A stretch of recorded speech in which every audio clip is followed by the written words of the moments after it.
నువ్వు మాత్రం ఉండు. అందుకే మీరు గమనించండి, దేవుడు కట్టించిన చిన్నిళ్ళైనా పెద్దిళ్ళైనా దేవుడు కట్టిస్తే నువ్వు దాంట్లోనే ఉంటావు, ఆ ఇంటిని నువ్వు అనుభవిస్తావు. దాన్నే ప్రయోజనం అంటారు. మనం తిన్నది మనకు ప్రయోజనం. వంట చేసుకున్న వంట మనం తిన్నాం అనుకోండి, అది ప్రయోజనం. వేస్ట్ అని ఎప్పుడంటావు? తినకుండా అలాగే పక్కన పెట్టి వచ్చావు అనుకోండి, తెల్లారిసరికి ఏమైపోతుంది? పాడైపోతుంది. లేదనుకోండి, ఏ పశువులను వచ్చి తినేస్తే అనుకోండి, ఏ కుక్క వచ్చి తినేసినా కూడా ఏమవుతుంది? వేస్ట్ అవుతుంది. అంటే నువ్వు వండుకున్నది నువ్వు తింటే నీకు వేస్ట్ కాదు, నువ్వు వండుకున్నది నువ్వు తినకపోతే వేస్ట్ అను. అలాగే కట్టుకున్న ఇంట్లో నువ్వు ఉంటే అది వేస్ట్ కాదు, కట్టుకున్న ఇంట్లో నువ్వు లేకపోతే అది వేస్ట్. ఇప్పుడు చెప్పండి, చాలా మంది ఏమనుకుంటారంటే ధనవంతులు పెద్ద పెద్ద బంగ్లాలు కట్టారనుకుంటాం. నిజమే, కట్టిన బంగ్లాలు వాళ్ళు ఉంటున్నారా? ఇప్పుడు చెప్పండి, కట్టారంటే కట్టిన దాంట్లో ఎవరు లేరు? వాళ్ళు అంటారు. అది మీరు గమనించండి, గొప్ప గొప్ప ధనవంతులు వాడైతే ఒక్కడే ఉంటాడు, లేదా వాడితో పాటు ఇంకొకరు ఉంటారు.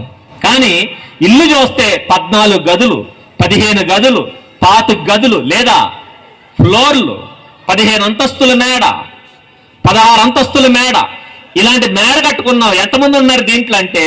అయితే ఉంటే ఒకళ్ళు, లేకపోతే ఇద్దరు, లేకపోతే ఒక 5గురు, ఇంతకు మించి ఉండరు. మరి ఇన్ని ఫ్లోర్లు ఏమవుతున్నాయి? వేస్ట్. అది మీరు గమనించండి, కొనుక్కున్న మంచం మీద నువ్వు పడుకుంటే వేస్ట్ కాదు, ఒకవేళ నువ్వు పడుకోపోతే వేస్ట్ అయినట్టే. ఏదైనా మనం వాడుకుంటే వేస్ట్. కొనుక్కున్న బట్టలు నువ్వు వేసుకుంటే వేస్ట్ కాదు, వేసుకోకపోతే. వేసుకోకముందే చిరిగిపోయింది అనుకోండి, వేస్ట్ అంటాం. లేదా ఎక్కడైనా పోయిందనుకోండి, వేస్ట్ అంటాం. అలాగే సొలొమోను గారు అంటున్నాడు, యెహోవా ఇల్లు కట్టిస్తే అది వ్యర్థము కాదు. అలా కాకుండా నీ తెలివితేటలతో, నీ శక్తితో ఒకవేళ నువ్వు కట్టుకుంటే అదేమవుతుందట?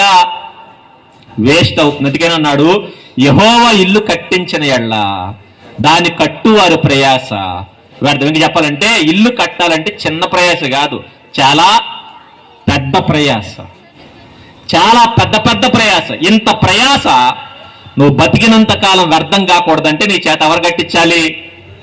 యెహోవా ఇల్లు కట్టించాలంటే దేవుని కృపా కనికరు నీ మీద ఉండాలి అన్నాడు. ఒకవేళ లేకపోతే ఇల్లు కడతావు, ఆ ఇంట్లో నువ్వు ఉండవు. అందుకే మీరు గమనించండి, చాలా మంది ఇల్లు కడతారు, ఇంట్లో మాత్రం ఉండరు. అదే సొలొమోను గారు చెప్తూ దేవుడు కట్టించాలి అన్నాడు. ఇక రెండవది, యెహోవా ఇల్లు కట్టించడమే కాదు, పట్నం గురించి మాట్లాడుతున్నాడు. కింద